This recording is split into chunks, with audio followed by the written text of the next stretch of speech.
can I get a motion to revise the agenda as printed? We've got, Mr. Chair, I make a motion that the agenda be approved as printed. revise. Yeah, I think we have a revision. If you could include the revision to add this in there. Oh, that's what you put on there? Okay. So, I redo the motion to state that I would like to approve the agenda with the added request from the village of Vienna. Can I get a second to amend the A agenda? second. Is that all in favor? Or can I do a roll call? Yes, please. Wyatt? Here, Yay? Is that what Yay. you're Yay, there we go. Cranford is absent. Hunt is absent. Scriber? Yes. Bullet. Yes. Okay, approved. All right. And can I get approval for the, can I get a motion to approve the agenda as revised, added to number 13? I'll make a motion that we approve the agenda as revised. I second that. Approval and second. All in favor? Aye. Mr. Chairman, I recommend that we add that as number 13 on the agenda. Yes, sir. All right, next item, old business. There is none. New business. Item number 1 under new business, LCDBG HVAC Amendment 2 Environmental Assessment. Mr. Chair, this is the HVAC grant that we've been working on for a while. I am happy to report that this is moving along very well. It looks like this is going to turn out very favorably on our behalf. This amendment refers to the need to do an environmental assessment, which is something that has been added as a requirement to get this money. The federal government has decided that we have to do a full environmental assessment on every building that we're going to do the improvements on. And so this amendment authorizes, if you approve this, it will authorize us to engage with the firm that will perform the environmental assessment.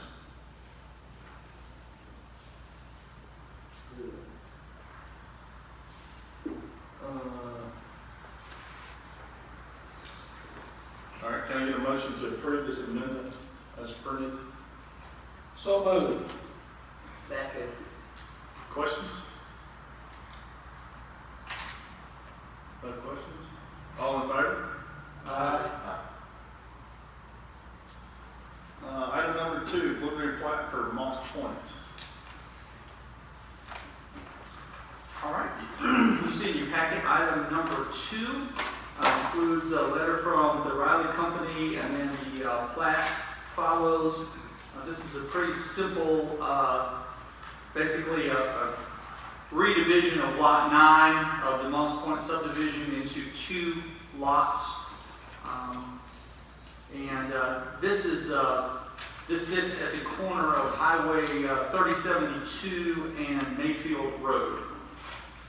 And this has been reviewed by Mr. IA and Riley Company, and meets, as you can see by the letter, meets the substantial conformance with our subdivision ordinance requirements. And this is just, this is not requiring action, this is simply for your advisement. All right. Item number 3, preliminary plat for the reserves at Moore's Dairy Unit 2. And the letter says phases 1 and 2. You've already seen phase 1 of this subdivision. This is preliminary approval on phase 2. Phase 1 were the lots right along Moore's Dairy Road, and this is for the remainder of the lots. This is a fairly large development, total of 100 lots in total, as you can see on page 7 of your packet there. And also on page 6. We did have a few questions we had about this, but I think that most of those questions, if not all those questions, have been satisfactorily answered. And so it's a recommendation of the Riley Company that that this be moved forward at this time. Question. Yes, sir. Question. Where is the septic system at this location? Yep, it sits on, and Mr. Russell, if you look on page 7, at the very top of the page, on page 7, there's something marked lot 1000 there at the very top. See, it's the very top square on the page. Okay. Lot 1000. Yep. That's where the septic Okay. plant was set. And it does say, you'll see that the very front of that is in the floodplain. The septic sits behind that. It is not in the floodplain now. And that was a question that we asked and had answered by the engineer. All right. Thank you. Another question? It's, looking on the plat there, I see 100 lots, it looks like, but on the information it says 84. What is that about? It's 84 in phase 2. Okay. Okay. Yeah.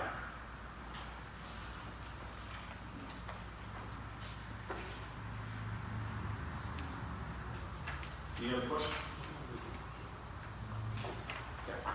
And this, Mr. Garrett asked a question about a dumpster. I have notified them that because of the number of lots in this subdivision, that they will be required to have a dumpster site.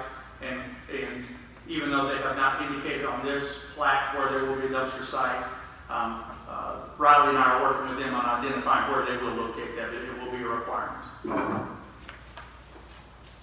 I have a question. This is just a hypothetical question. Since we are trying to get away from dumpsters, do we still have to require that they have a dumpster site, or can we just kind of mandate that they go to door to door? We can't do that? No, but it's a good question, and that's actually going to come up with one of the next ones we're going to discuss. So if you want to hold that question, I'll be glad to answer it in just a minute. Is that fair enough? Fair enough. Okay. All right. No action. Item number 4 is the preliminary plat for Douglas Meadows Unit 2. All right, Douglas Meadows, number 2. This development is on Highway 820, north of Highway 821, out in the Schubert area. The first phase of this subdivision is already there. It contains, let's see, I believe the original development has 35 lots in it. And then, if you can see on your plat there, there's kind of a darker line that indicates where the additional lots are. There's basically a cul-de-sac at the back that is being developed, and then a side street with a cul-de-sac that's being developed there to the left. And now this is why brings up the point you were referring to. This particular subdivision has a homeowner's ordinance in place that requires the residents to have door-to-door service provided. Okay, but it's part of their covenant of their homeowners association. So because of that, we're not going to require this particular development to have a dumpster site because door-to-door service is required by their homeowners association covenant. Understood. Yes. What's up? Still have the question. Yeah. Since we plan to move forward, is there anything we can do as a body from this point on to require subdivisions to either do this or get on door to door? I would think that would be a conversation that we could certainly have as we are revising our subdivision ordinances, which we are currently doing. Okay, so that will be noted, and we will have that as part of our discussions. That's in the ordinance. Yeah, yes, you can have one or the other. It's in the ordinance now that if the covenant requires them to have door-to-door, then we don't require them to have a dumpster. Otherwise, they have to have a dumpster, unless we waive it for them. If we decide they don't necessarily have enough, let's say, enough lots to merit having a dumpster. Can we work with the developers in getting them to understand our purpose here, to gradually phase in? We can, and we're actually going to be meeting, we're going to have a meeting with all of the developers when we finish the revisions of the subdivision ordinance so that they can be up to date with all those things, and that can be part of the process.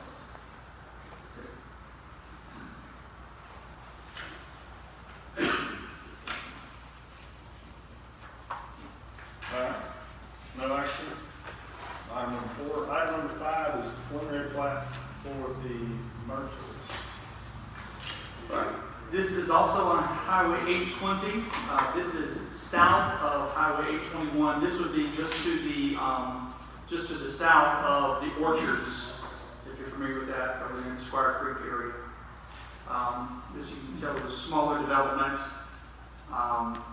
13 lots. And this will be a curb and gutter type subdivision, much like the Douglas Meadows, larger lots, curb and gutter, required door-to-door pickup on the drainage.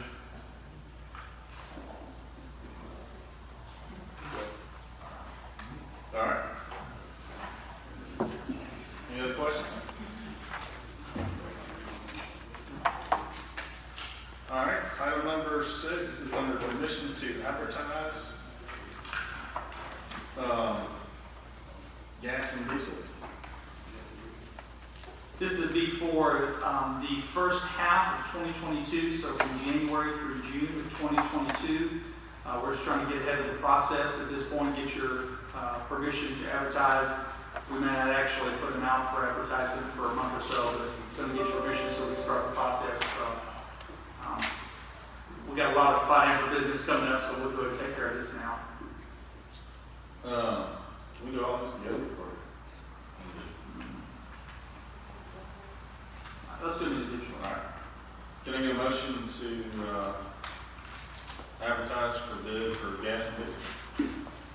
Mr. Chair, I make the motion that we advertise for gas and diesel. And a second. Second. All in favor?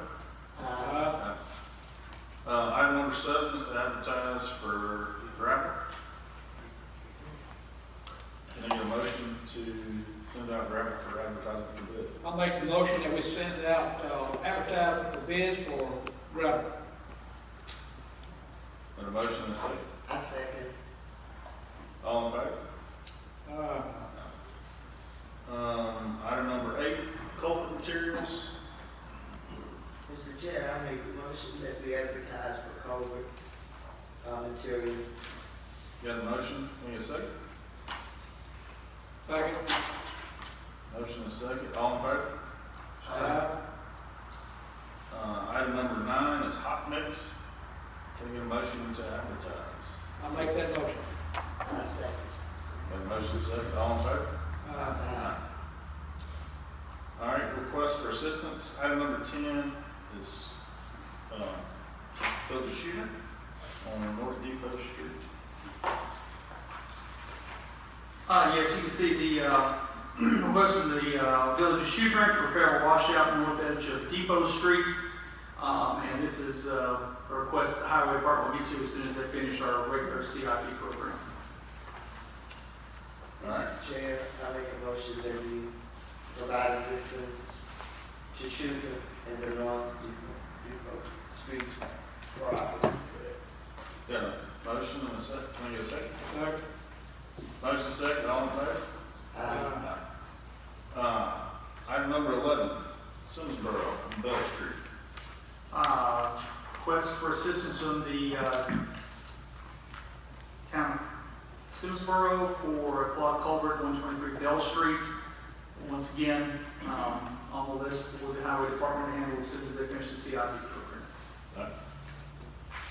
I'll make that motion that we assist Salisbury on Bell Street. Any second? I'll second.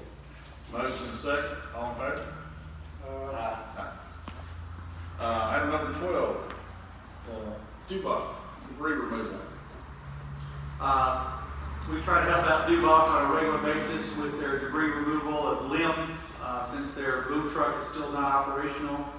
This is just going around and picking up the limbs that the citizens have put out on the side of the street. As soon as you approve this, we can send the boom truck out to handle this. All right, can I get a motion? I'll make that motion. Second? Second. Got a motion second. All in favor? Item number 13 is Village of Miami. This is the addenda that was on your table when you came in. This just came in this morning, as a matter of fact. You could read this at your leisure, but basically, they've had some issues with people coming to the zone, which is that large white building there on 167 inside the limits of Vienna there for large events. They've had issues with the parking lot on 167. Of course, that's not really have anything to do with us. But at a recent event, they also parked all the way down in front of citizens' residences along Old Wire Road, which is under the governance of the Village of Vienna. And they had the residents quite upset about that, as you can imagine. So they've asked for our assistance in placing some no parking signs along there in front of those residents' homes. And we can certainly help them with that with your approval. Is this something we need to get DOT in also? Get who? DOT, like on 167, to do the same They thing? actually have signs along there already. Okay. Yes, and they did send another letter, I believe. They sent one to the sheriff, and I believe they also had one to DOT in the packet. Okay. Mayor Carpenter was comprehensive in his packet. There was about 13 or 14 pages in the packet. Yeah. So, We're good. yeah. So is this this happens on a regular basis? I think One they. time deal that it happened, or do we not? I think this is the first time they've had them going along Old Wire Road in front of those residences, but I think they've had several problems with parking along 167 there. So, I think they're going to try to beef up some enforcement. Okay. Can I get a motion to approve the no parking signs along Old Wire Road in Vienna? I'll make that motion. Get a second? I'll second. A motion second. All in favor?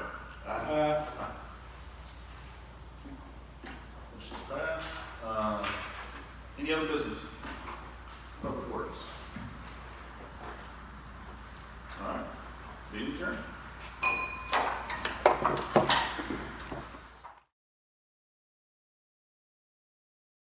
Of the agenda, those who are here, who are members of that committee, would you look over the agenda and see if you have any questions or comments or want to make any changes? Mr. Chair, I make a motion that we approve the agenda as printed. Thank you, ma'am. We have a motion to approve the agenda as printed. Is there a second? Second. Have a second. Any discussion, any questions? Those in favor of the motion indicate by saying aye. Anyone opposed to the motion on the committee indicate by saying nay. The ayes have it, the motion passes. We'll move into the budget request for 2022. We'll go down it according to the numbers. Number one, let me begin by saying, if you wish to come and speak to your item, you absolutely may. If you don't want to, it's not necessary. But you have that, you have 2 minutes if you wish to speak on that item. Item number one, Lincoln Total Community Action. Good. Proud to have you. Any questions or comments about that? All right, we appreciate your request. We'll move into item number two, Bayou Lake D'Arbonne Commission. Anyone here? All right, we have their request. Item number three, Sparta Groundwater Commission. Any comments? Item number four, Department of Veterans Affairs. Any comments or questions from anyone? Number 5, Council on Aging. Good, thank you for being here. Number 6, IT Department. Questions? Number 7, Lincoln Parish GIS.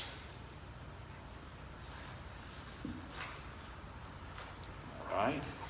Number 8, the Juvenile Assistance Program. Have that request.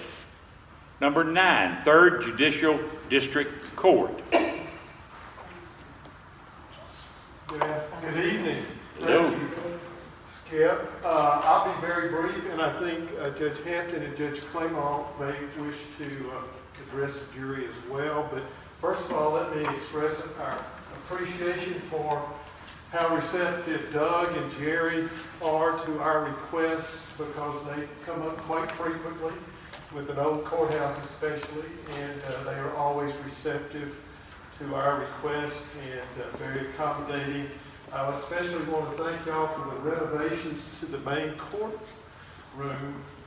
It's nice to have a courtroom we can be proud of, and now that the ceiling's repaired, the roof's repaired, and it's repainted, it really looks nice, and we appreciate the money that was spent to update that and make it look like something we can be proud of. Another thing I'd like to thank y'all for was the helping us to install a new video conferencing system in the courtroom in the annex. Without that conferencing system, that video conferencing system, it would have been impossible for us to conduct, especially criminal court, during times of COVID. The detention center couldn't transport prisoners to the courthouse, and the DOC was refusing to transport prisoners. So if we couldn't do it by video conference, our dockets would become impossibly backlogged on us, and that was critical to us being able to continue to do business the way we need to do it. Once again, I'd like to thank you for providing funding for 2 of our 3 court reporters, and as we indicated in our request, we appreciate that you continue to cover them for insurance, retirement, any cost of living raises. And we also appreciate your willingness to work with us with our sound system and our court reporting system. Those are also critical to us being able to conduct court. We have to have a record for appeals, and without that, and without it being able to operate properly, we're absolutely shut down and we can't continue to do anything. Another thing, we do have a request that's here, and I've talked to Doug and Jerry about it. Judge Hampton had our first jury trial last month, right, in Lincoln Parish. August. Yeah, in August, and because of COVID, we had to take some unusual steps. The jurors actually just reported to the lobby of the courthouse. We checked them in, took their names, telephone numbers, and then Judge Hampton drew 40 or so jurors for the jury panels for the criminal trial, and then we had to call each of them to come to the courtroom because the courtroom couldn't accommodate that many and maintain social distancing, and the Louisiana Supreme Court has us under orders to be very careful about that, not risk the jurors' health in coming to court.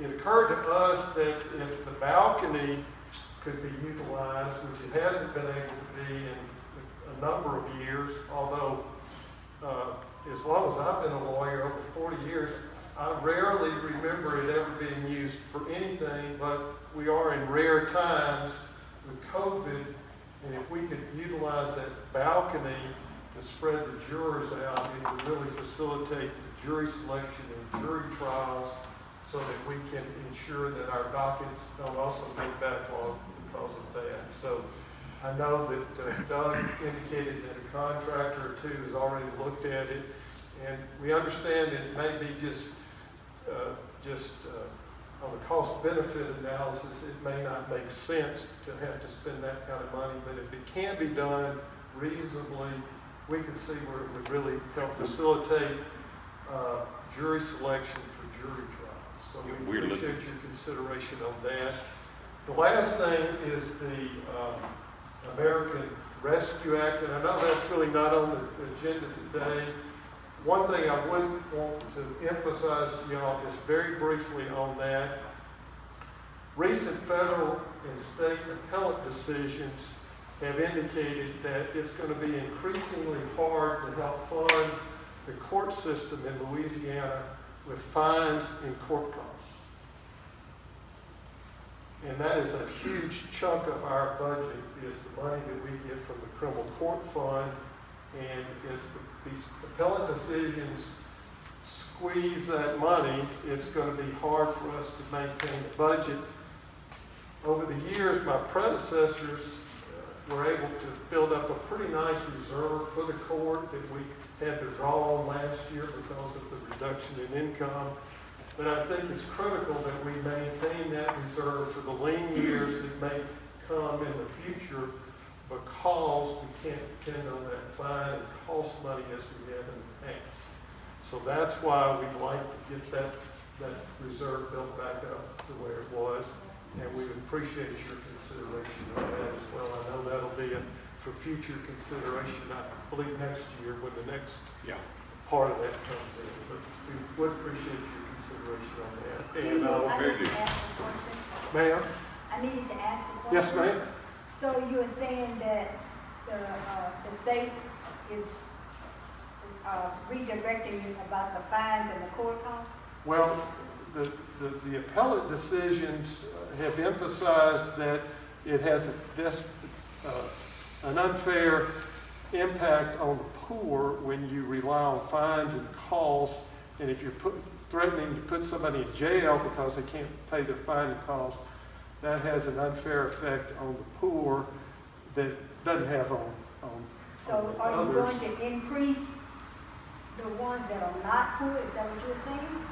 No, Trying to it's gonna eliminate our ability to assess fines and costs. Or it's gonna reduce our ability to impose fines and costs on people in general. Yeah, I understand what you're saying, is what they're saying, that it's going to reduce the cost. So how are you going to replenish, That's the what he's funds? asking. That's what I'm asking. Well, How will you be going about it? We may have to draw on our reserve to supplement our budget, and at some point that may run out, and we'll be right here, or we'll be in the legislature asking for the taxpayers to fund the court instead of the. I just wanted to get a clear understanding. Yes, ma'am. It's still in flux, and there's a lot that the legislature and the Supreme Court are working on to try to figure out a plan to make the system fairer, quite frankly. But right now, our future is that unless the legislature and local government pick up the slack, that they may have to pick up the slack if fines in court costs. Somebody's going to have to. Somebody's going to have to. So, any other All right. questions?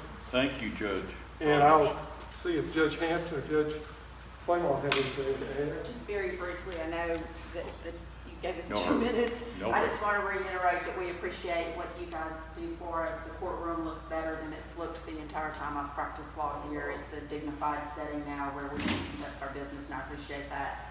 I've only been back at the courthouse about a month and a half now, and I want to say that from Doug all the way down to the custodial staff, everybody's been extremely nice and very helpful, always offering assistance, and I appreciate you guys.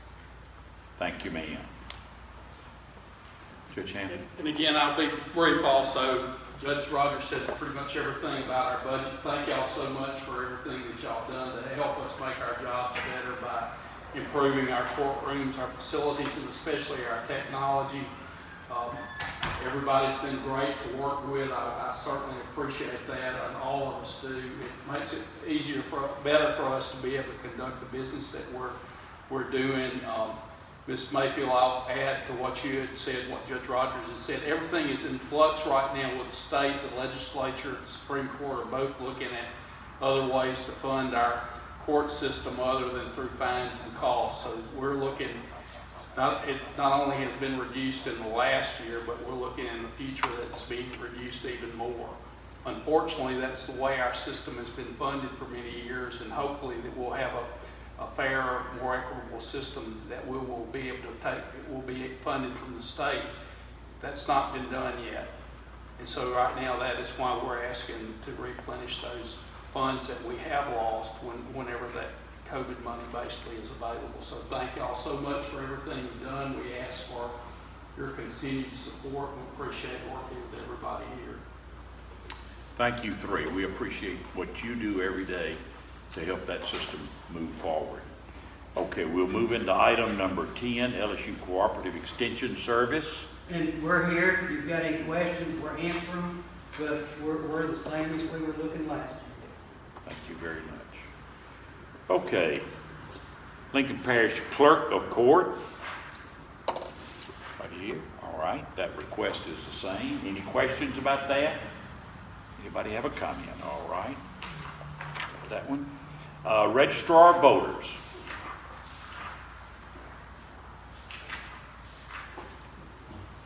It won't take me but just a moment, but I wanted to be sure to say thank you this year. Last year, I think after presidential, I really don't remember if I told you thank you or not, but I do appreciate everything that y'all have done for our office and the administrative staff. I just reiterate what everyone else has said. We have mailed out ballots for the October 9th, now November 13th election. Mailed out about 1,800. We've received 426 back to date, and preparing for the next election. But we've done some things over the year. I think we've met some goals that we've had or wanted to meet, and hope to do more in the future. But mostly I just wanted to be able to say thank you. Thank you, ma'am. Let me say, and I probably should have said this earlier, there is no hurry. Whatever you need to say or want to say about your area, we're here to listen, and we're not rushing anyone. We don't want to rush you. We want you to have your opportunity to express what you feel like we need to hear. Okay, 13, Lincoln Parish Coroner. I don't see anybody. Okay.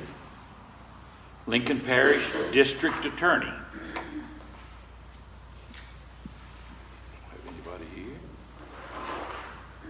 Okay, keep Lincoln Parish beautiful. All right, we have that request. Four Paws. All right. Northeast Delta Human Services Authority. I'm just going to take a minute. Oh, baby, there's no hurry. Julie Byers, the all the clinic time. manager here. The rest of behavioral health, I kind of wanted to give you a little update on some things that we worked on. We've, obviously, everybody's had a couple rough past years. We had to make some adjustments with COVID-19 and precautions in order to serve the population. But we are continuing our drug take-back boxes. We have one listed in Grambling, and we're looking to put those in other places so people can come, drop off their prescriptions, and then our pharmacy wastes that properly.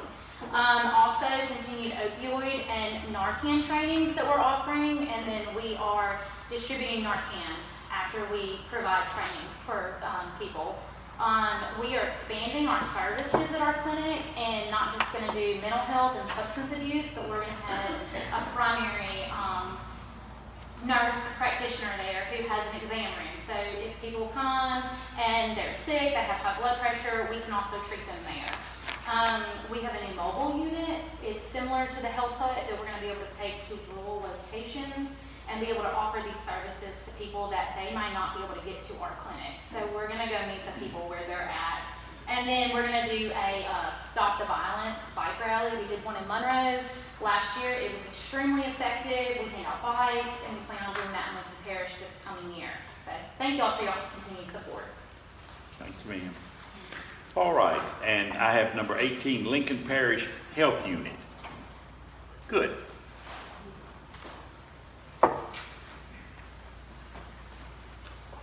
Jeff Thomas was supposed to come, and he's sick tonight, so I'm going to come to this place. And I just want to say thank you guys.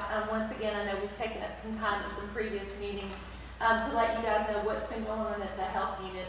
And I did want to also explain, because probably for the first time in many years, we have asked for a little bit extra, but we're doing a whole lot more at our health unit. I feel like this last year, COVID has allowed us to expand, and we are now with our 3 nurses there and our staff.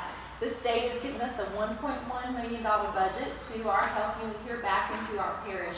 Almost $500,000 of that dollars is to our WIC program, and that has continued. We're back to full service at our health unit. During COVID, it was almost shut down except for WIC for almost a year. Our WIC is still curbside, and what we mean by that is they drive up and our staff go out to the car to meet them. Because of the space and with COVID, and that they have children and a lot with them.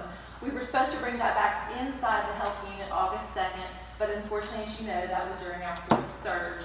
So we're continuing that, and we're hoping that by the end of next month, potentially, that we'll bring the WIC into the building, and once again, we'll have a lot of activity, a lot of people there, and a lot of moving forward.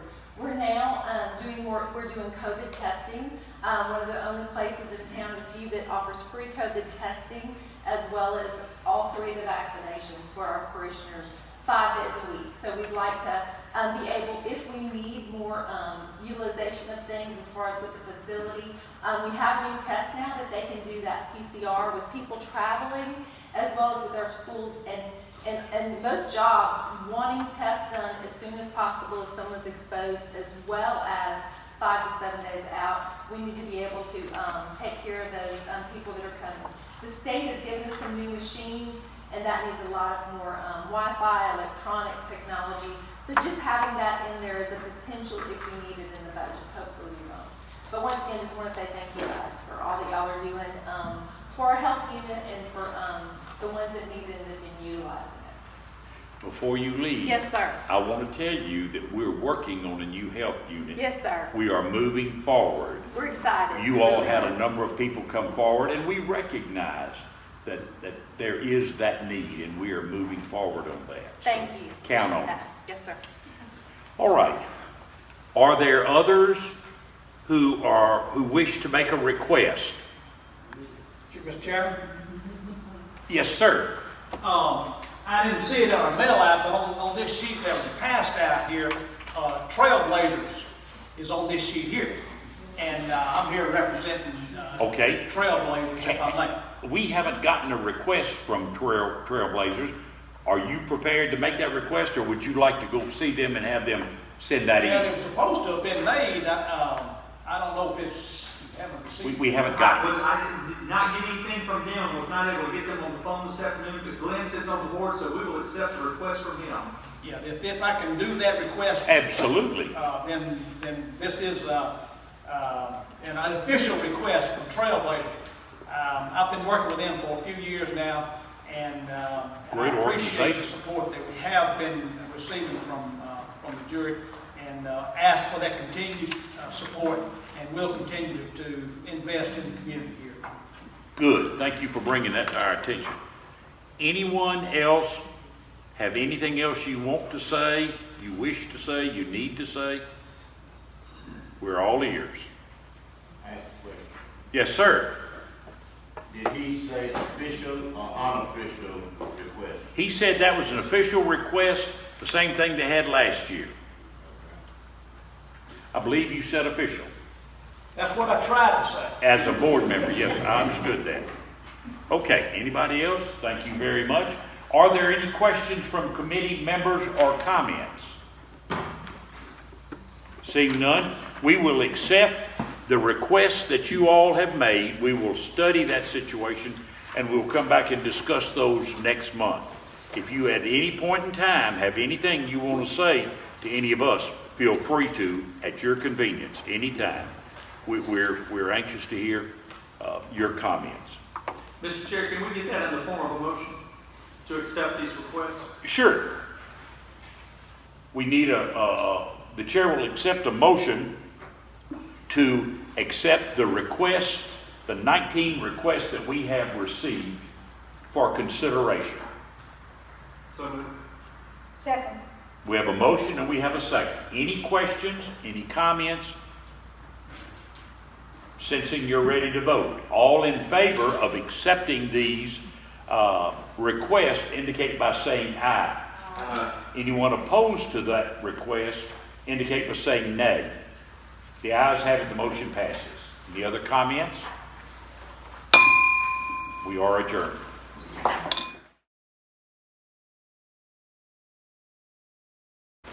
So moved. Second. Motion second. All in favor, say aye. Aye. Opposed, unanimous. Is there any public comment on any agenda items? Anybody have a comment? Public.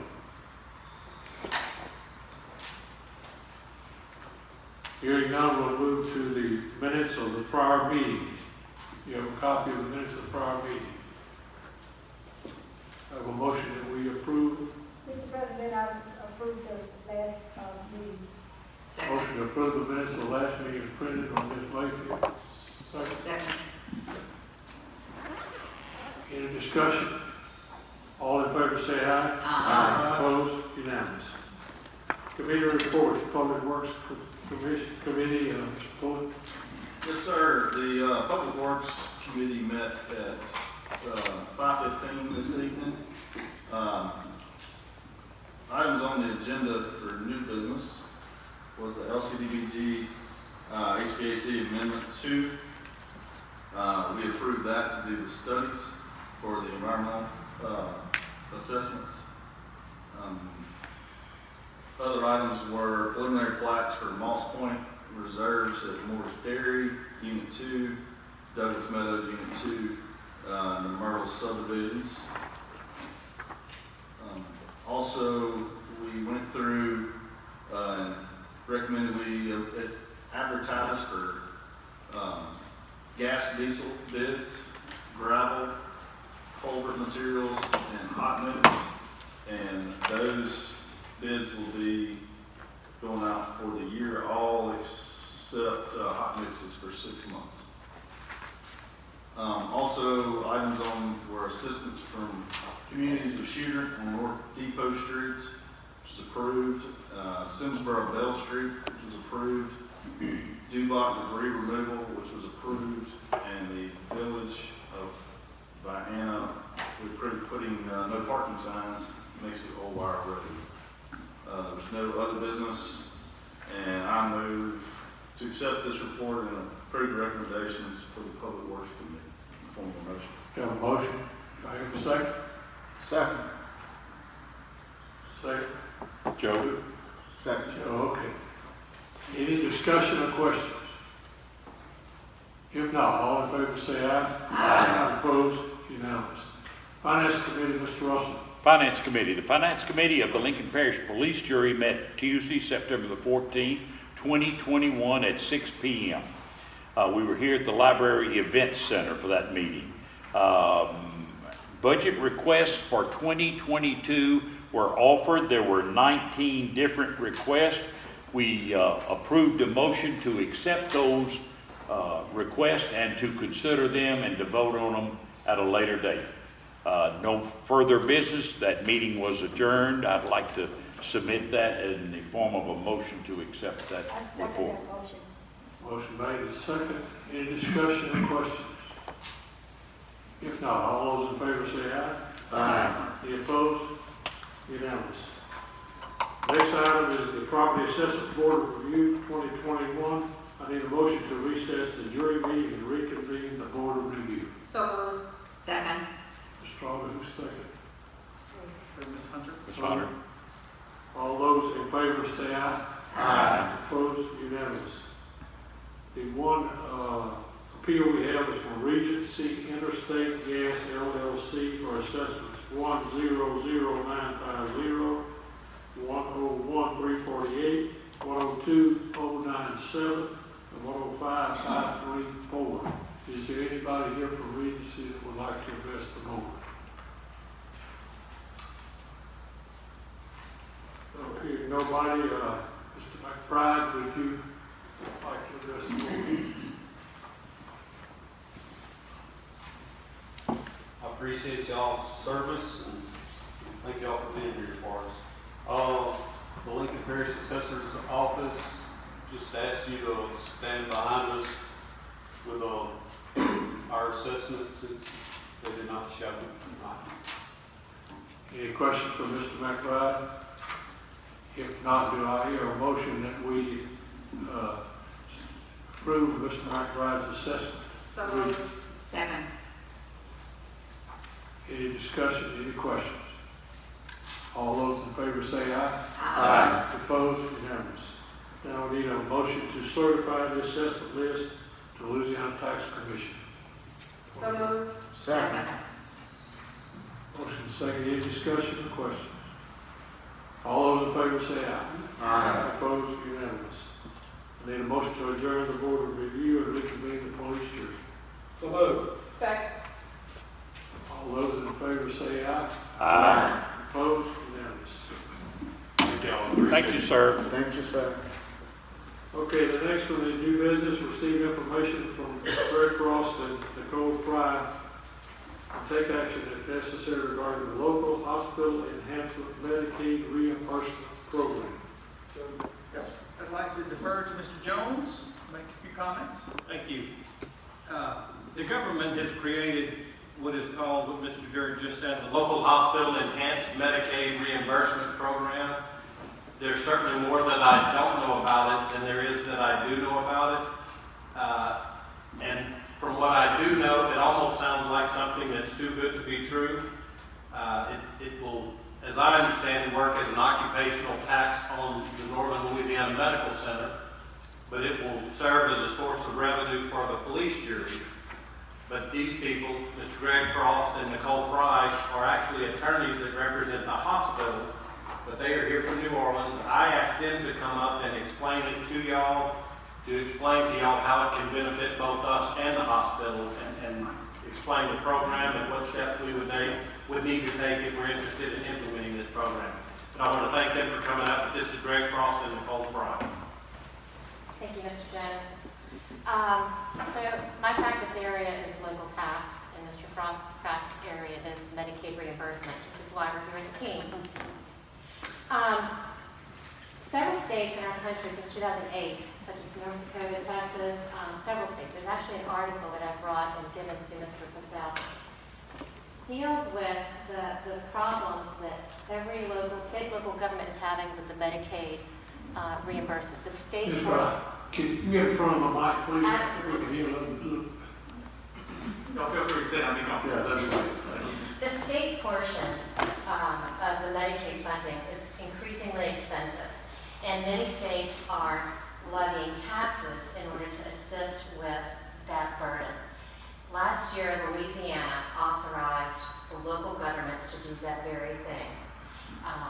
We have provided your attorney, Mr. Jones, with a packet of templates and ordinances to do this. The way it works is the tax is levied on local non-governmental hospitals who will pay no more than 6% of net patient revenue. The parish levies it, the sheriff will collect it, and the parish and the sheriff are able to recoup their expenses in doing this work. The money then goes to the state through Department of Health and Hospitals, where it goes to fund the state component of the Medicaid program. When this money comes in, the federal component draws down more Medicaid reimbursement, which helps the local hospitals. And here in your parish, we're talking about Northern Louisiana Medical Center and the Ruston Regional Hospital. And we would run, the process to do it is to run an article in the newspaper to advertise the ordinance. 30 days later,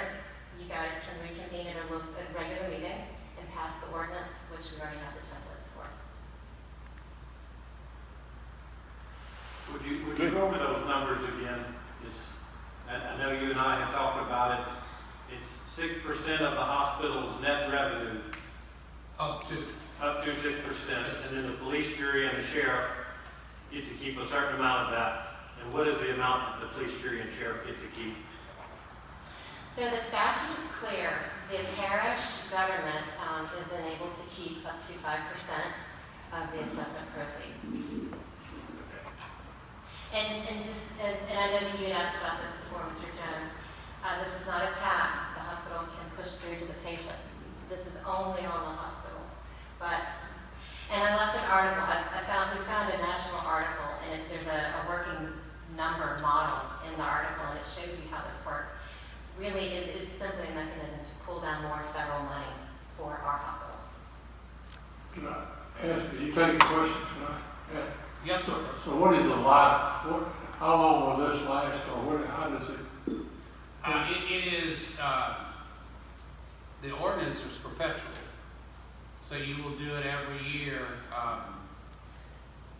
Forever. The feds change these rules all the time, and it's entirely possible that we'll be back here in 2 years or 3 years or 4 years and say, wait, the rules changed. And ask y'all to either do something different or discontinue. But at this point, we're creating an annual process that repeats. So you anticipate this to be an ongoing? Yes, hopefully. Because it generates, it takes, the point of this, Medicaid, this is Medicaid reimbursement. Medicaid is the worst payer for hospitals. The state, the base Medicaid rarely covers the cost of providing the service. So this is a way to bring Medicaid up to what insurance would pay to get them fairly compensated for this service. And it's a way for the hospital to put up the money, to draw down the federal money to get their reimbursement where it should be. So we would levy a tax that the hospital would pay? Yes. And this is supposed to help the hospital by taxing them more? Because you will then take that tax money, you will send it to the state will use that to draw down additional federal money, and it all gets paid back to the hospital after you get your expenses reimbursed. So most of it goes back to the hospital in the form of enhanced payments from the state. So it's leveraging money from the federal money back to the hospital. Correct. Correct. Two questions. Does this not penalize the hospital? No, sir. Because Does not. Okay, good. No, sir. We don't want to hurt the hospital to a point where it closes. No. They're paying us to get y'all to help y'all do this. So. Second question. Of the 100% collected, we get 5%.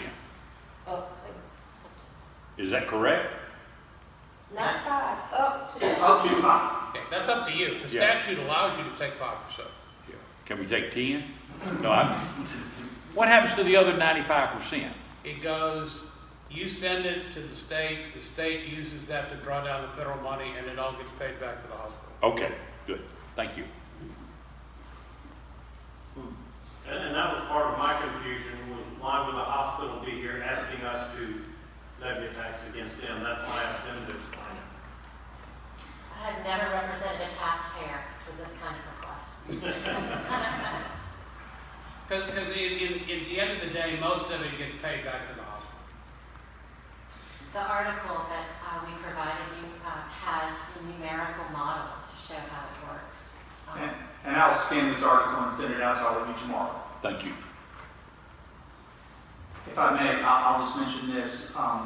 The hospital is the one that not only initiated this conversation with me, but they, along with some other hospitals, I believe, are the ones that initiated changing the law at the state level that allows these funds to be drawn down from the federal government, because they realized they were not getting their fair share of the Medicaid dollars in order to cover the cost of the services that they were providing. Is that correct? Correct. and we are simultaneously doing this in Webster and St. Landry and Evansville. Good, thank you. Mr. George, can I ask a question? Yes. We, the jury, don't get reimbursed for expenses. Yes, sir. What expenses? You'll form a committee, a working committee that will meet annually with the sheriff and the hospitals to make the assessment every year. You're going to look at, the committee will have to look at the hospital revenue patient reports and do a little work here and there. But, you know, there's some flexibility with that. So there are no, you won't have to hire somebody else. There won't be any direct expenses. It's You have more of expenses an for indirect collecting expense. taxes and Overhead. our treasurer having to handle them and send them to state. Correct. Okay. What a This great should- program. This should benefit our hospital, our local hospital. Yes, sir, that's the plan. That's why we're asking you to do it. Good, and we're in favor of that because they serve a tremendous service to the people of our parish, and we want to be sure that it remains solvent. Thank you. When do we go? Laura, Can I ask a question? Laura wants Yes, ma'am. Thank you guys for fielding so many questions. It's just such a Happy to do it. eye-opening idea because it does sound too good to be true. So what it sounds like you're saying is because our hospital is not a governmental entity, they're not eligible for the maximum reimbursement through the Medicaid program. So having us involved in this way allows them to increase the amount of Medicaid reimbursement. Is that correct? It is, yes. I would tweak what you said because they're not governmental. They can't do it the way governmental hospitals do it, so we have to do it this way. Yes. Okay. Yes. It's a provision to allow them the same reimbursement that a government-run hospital would have. Yes, ma'am. That makes sense. any other questions or comments?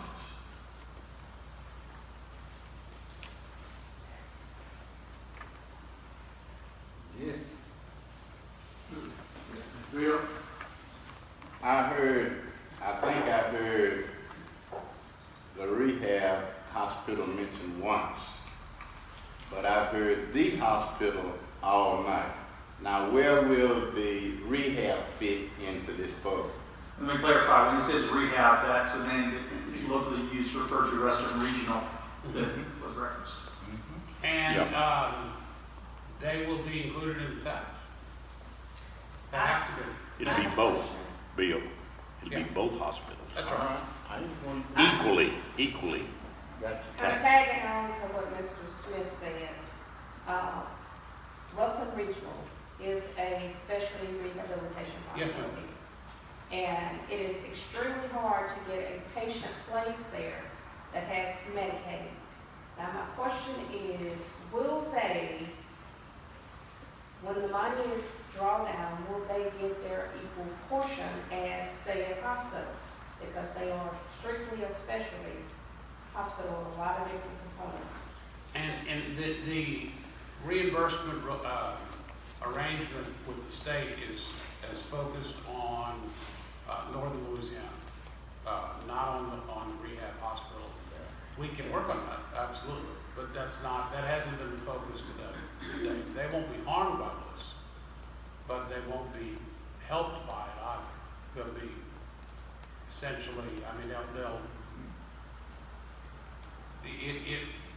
the effect will be neutral, if you will. I can't think of, I'm having a senior moment here, I can't think of the word I'm looking for, but they won't be penalized, but they won't be helped either because that's the reimbursement wasn't structured, the reimbursement relationship with the state wasn't structured that way.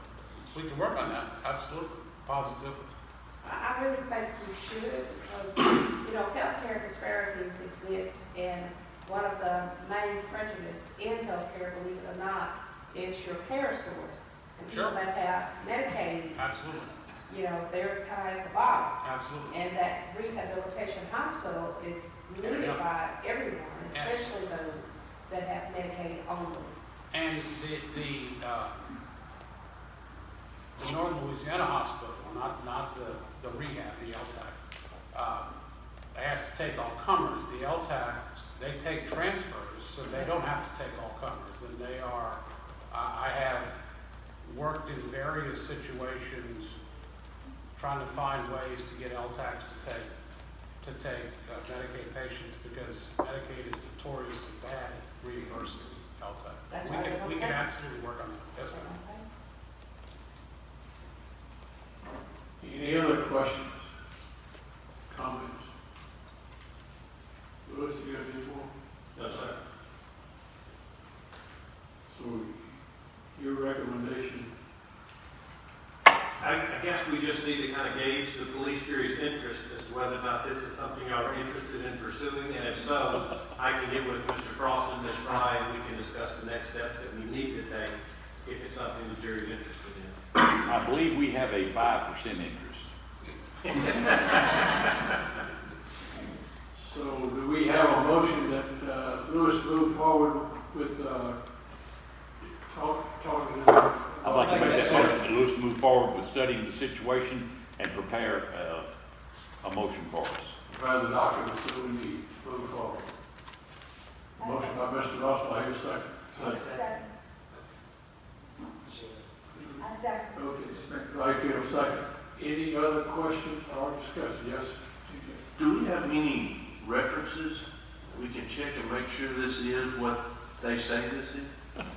Yes, I don't want to sound skeptical, and no offense to y'all. Texas and North Dakota have been doing it since 2008.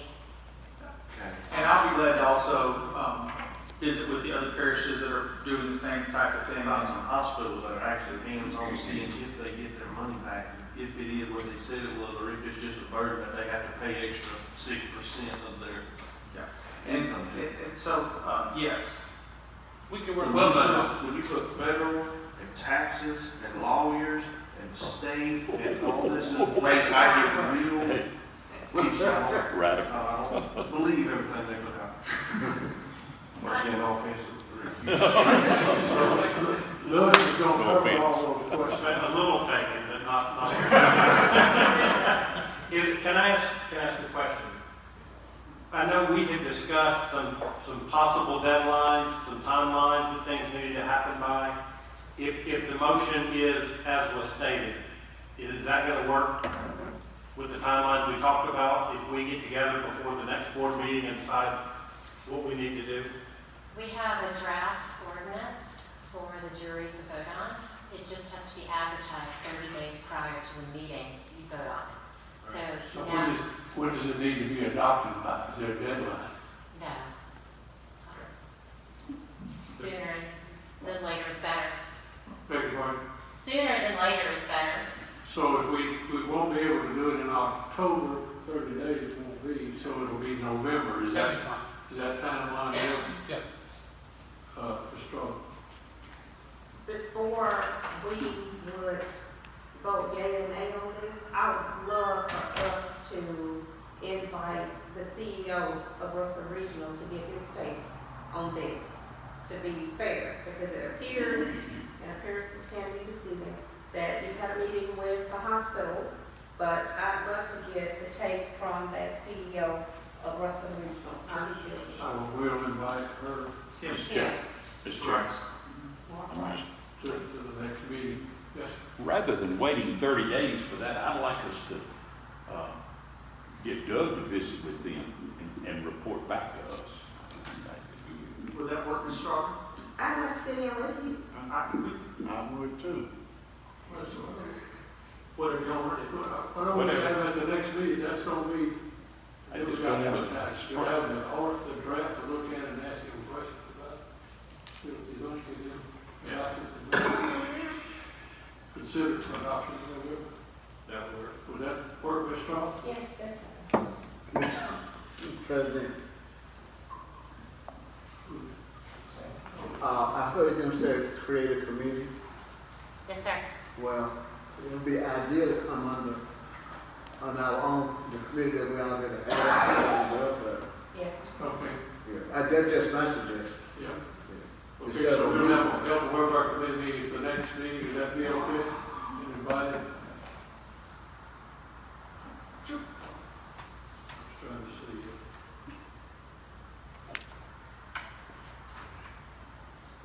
Just under the chairman. Okay, We still have a motion on the floor. any other discussion or questions? If not, all those in favor of the motion to move forward, say aye. Aye. Opposed? Unanimous. Thank y'all. Thank you, ladies and gentlemen. Thank you. Thank you folks for making that trip. Thank you for having us. And I'll be in touch with y'all this week. That'd be great. Thank you. Yes, sir. Thank y'all. Okay, the next item is the LCDBG CV Love Louisiana Outdoors Citizen Action Plan. Yes, sir. This is part of our park grant that we have discussed previously, the $750,000 park grant that we are in the process of applying for. Part of that grant, those grant requirements is that we have a citizen participation plan. You have that before you, and basically this is just part of the federal requirements. This is required for any sort of federal funding. It comes through the form of a block grant. We held a public hearing earlier in the month, and so we have to officially adopt this citizen participation plan. This is basically exactly like the one that we adopted for our HVAC grant that we did earlier in the year.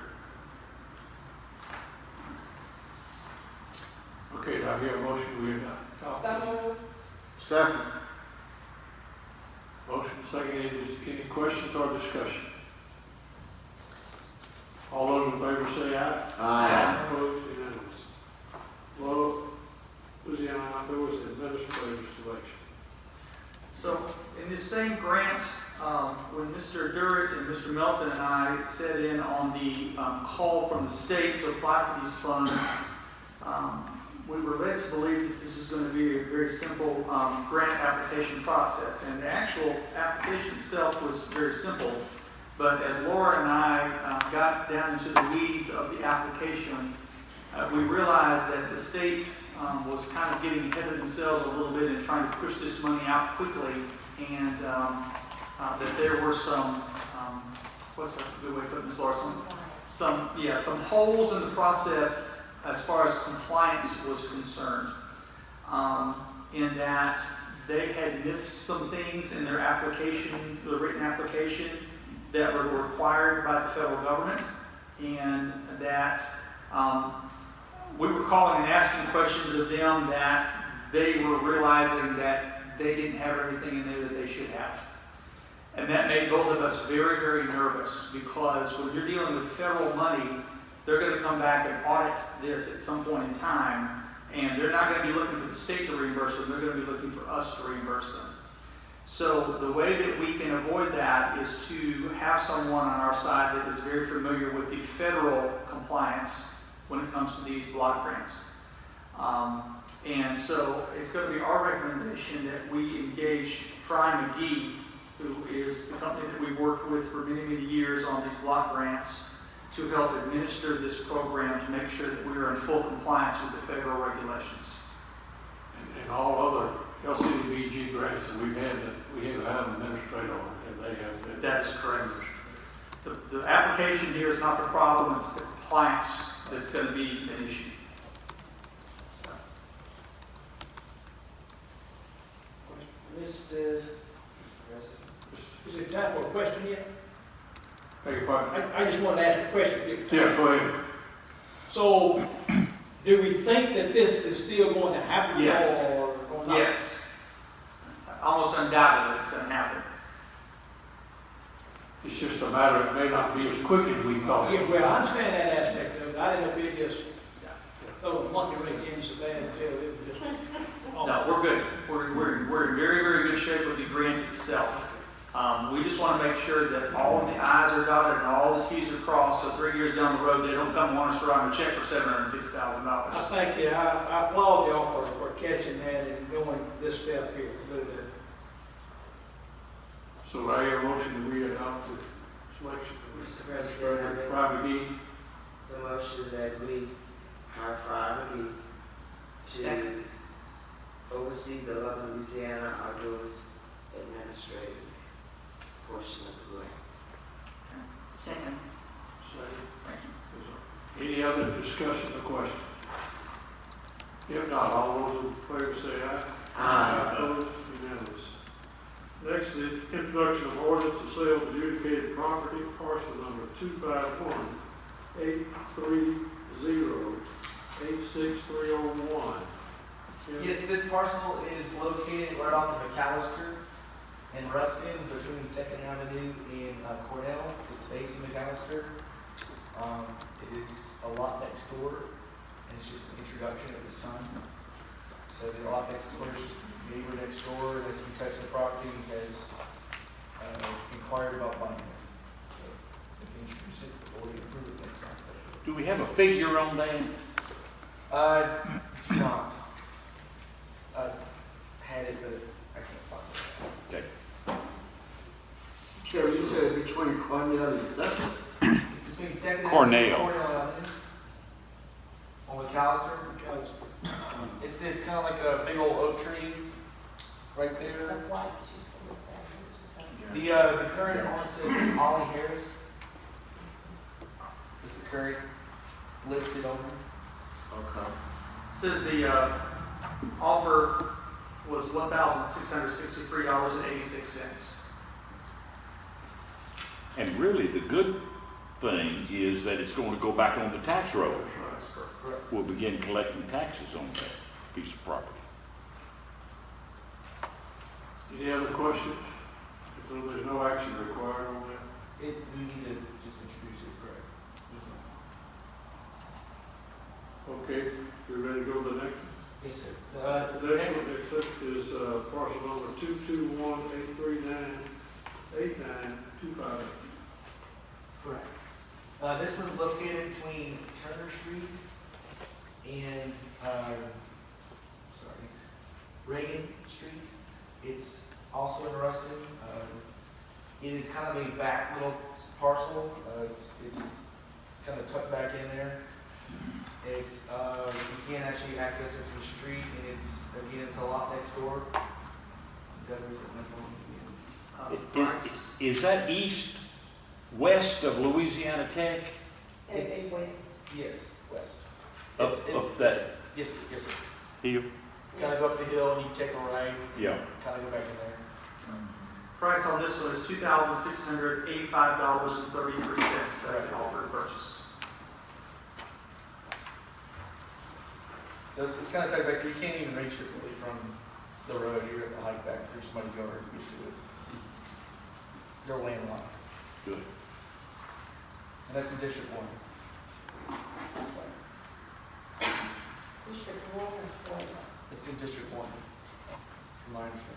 That's the one that, the Yes, map. that is one. Yeah, that map says 1. And the current owner is Leo Lincoln. So, and that's it. Just introduce photos. Any other questions about that? Okay, next, budget reports.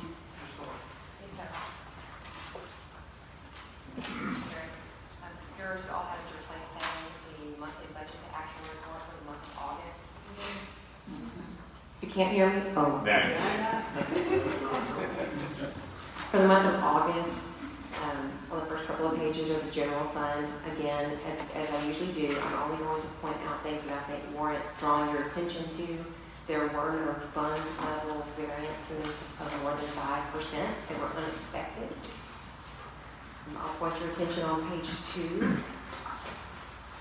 As we've been keeping our eye on line 37, we have it in the miscellaneous expense line item, but the budget overage there is significant, and that is all related to our court-ordered psychiatric evaluations that we're legislatively mandated to pay for.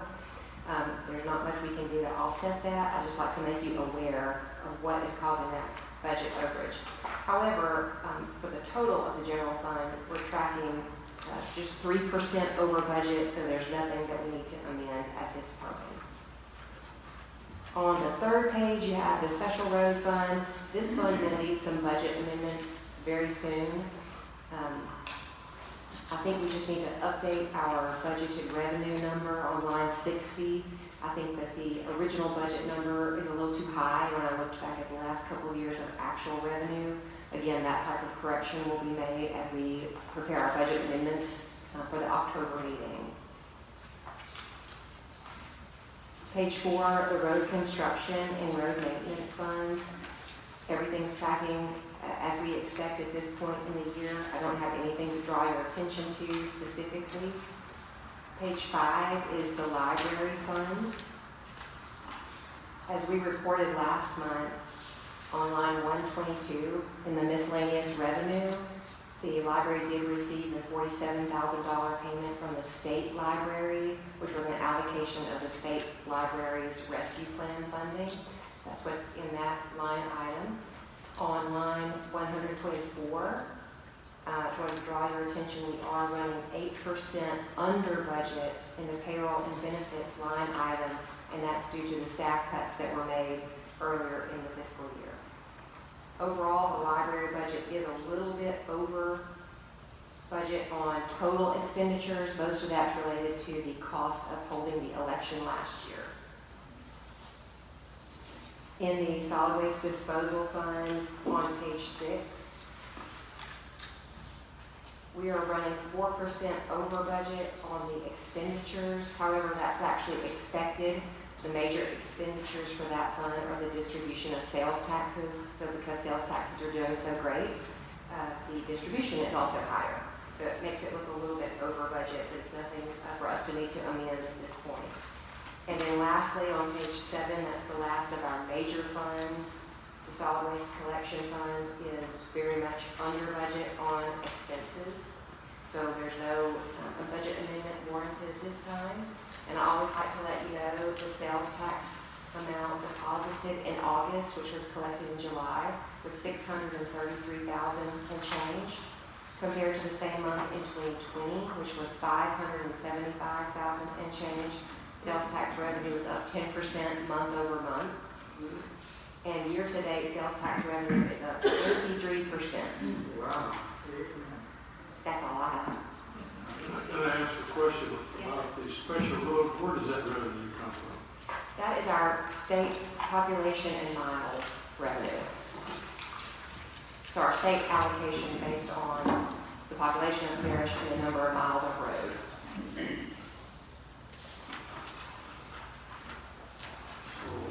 So why are we under budget on the revenue? I think we budgeted the revenue too high.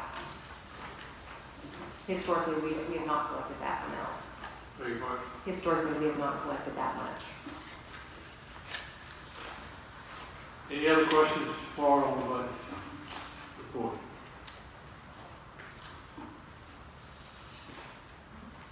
It would be the motion to approve? No.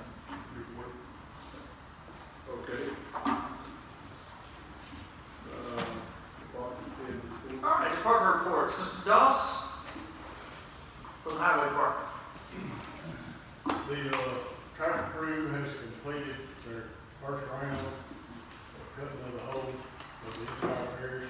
Started on their second round. About a week ago, they started on it. The reseal program, we're probably close to halfway finished with it. And also the two bridges, they got the hot mix laid, and I think next week they're gonna start on the guardrails. So next couple of weeks, those should be getting ready to get up and back up. Thank you, sir. Mr. Outley? Solid waste. All is going fairly well with us. We're still dealing with some short staff, some sicknesses, and besides that, we're keeping up. All is going well. So blessed that we avoided these storms that we were expecting recently, so we're not dealing with a lot of debris from that, but we are being a little proactive right now in trying to secure another site. So the bridges, we do have a lot of excess garbage and wouldn't wait to deal with the storm. We'll be able to handle it all. So everything else going fairly well. Thanks, sir. Can I ask you a question? Where are we on the wood waste at the landfill? As far as the pile, Is he? it's still on Is the burner operating? Burner's operating. Is it keeping up? No. No. No, we're still on compliance at the center. All right. Expo? We've been busy. We've had over 1,000 entries at each event the last 3 weeks. And so hopefully y'all seen a lot of trailers and people in Preston spending tax dollars, bringing in more money for our parish. And we're busy all the way through the second weekend in December. We have one weekend in October, I think, and we're not busy. So if y'all have time, come out and visit us sometimes. Is the roof repair done? Yes. Repair has been made. All right. Mr. Ramsey, the park? Park is hosting the 29th annual Piney Hills Classic mountain bike race this weekend. We're anxiously watching the weather, and it looks like we're actually going to be okay.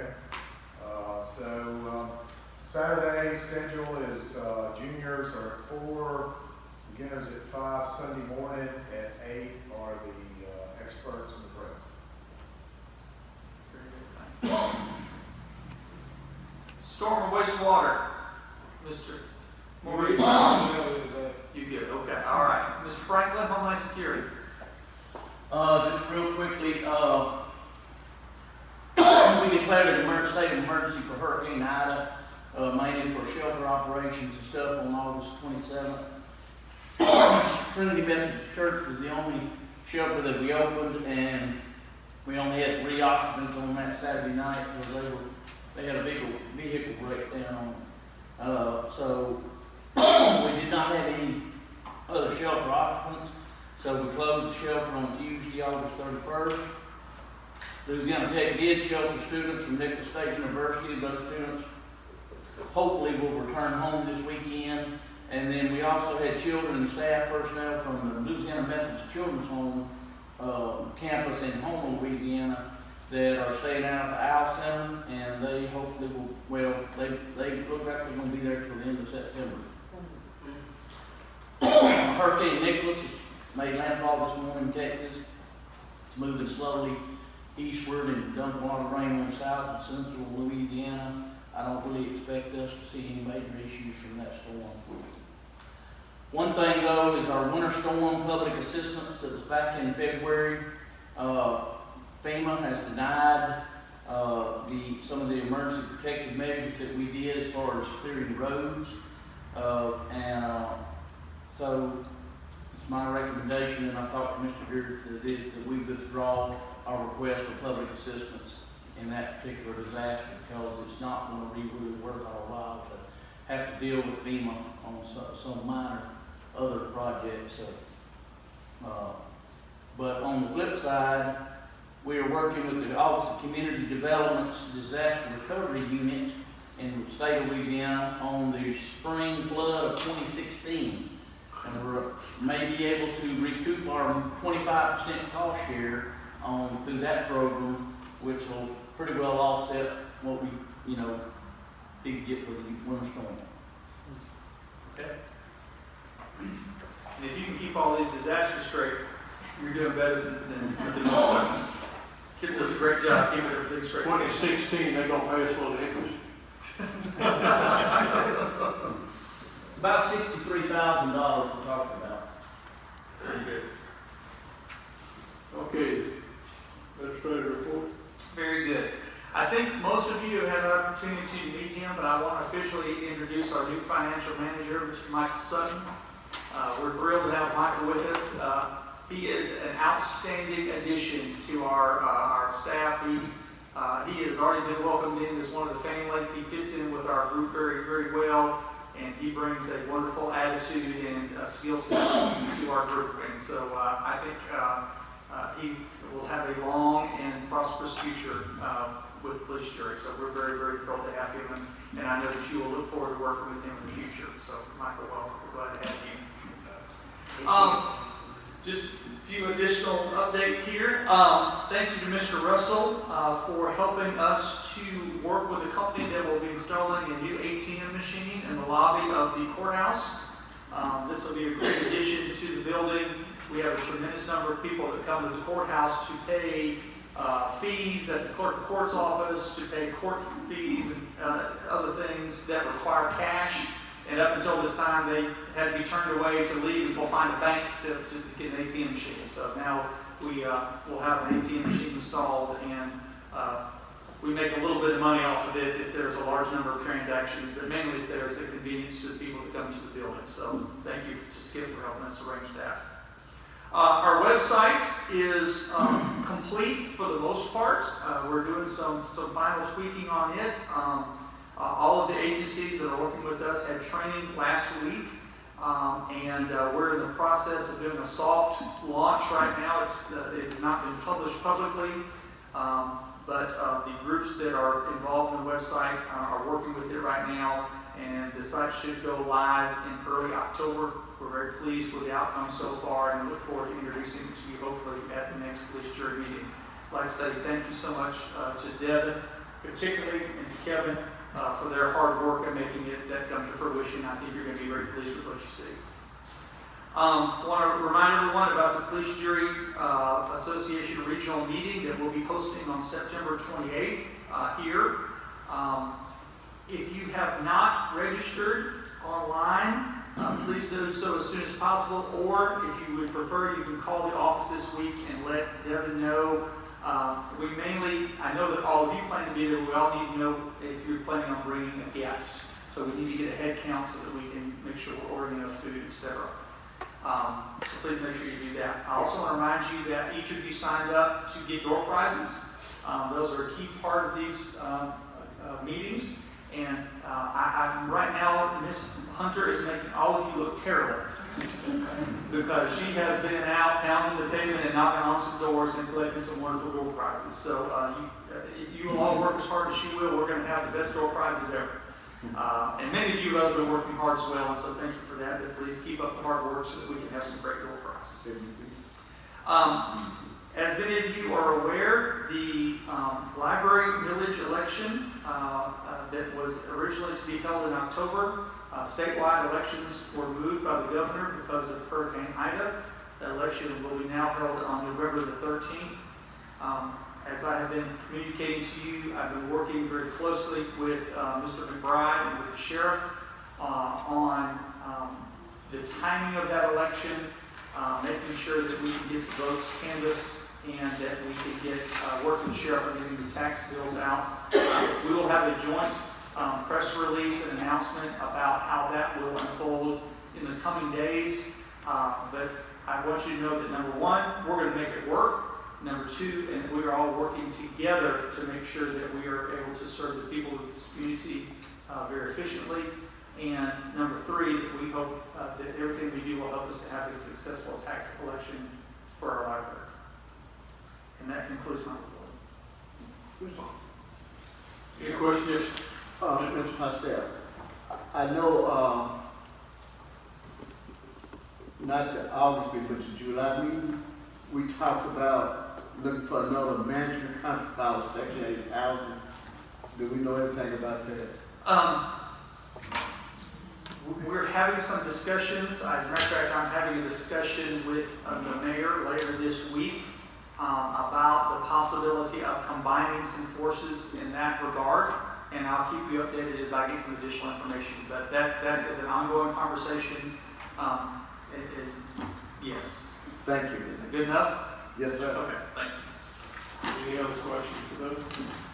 Okay, any public comments? Anybody got any public comments on anything? If not, the meeting is adjourned.